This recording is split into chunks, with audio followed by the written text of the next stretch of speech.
Audio Jungle. Audio Jungle.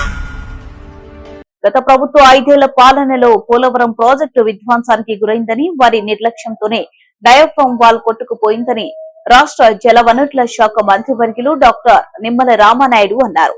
సోమవారం విజయవాడలోని KL రావు ఘట్ లో రాష్ట్ర జలవనరుల శాఖ ఆధ్వర్యంలో నిర్వహించిన పద్మభూషణ్ డాక్టర్ కానూరి లక్ష్మణరావు 122వ జయంతి వేడుకలకు మంత్రి ముఖ్య అతిథిగా హాజరయ్యారు.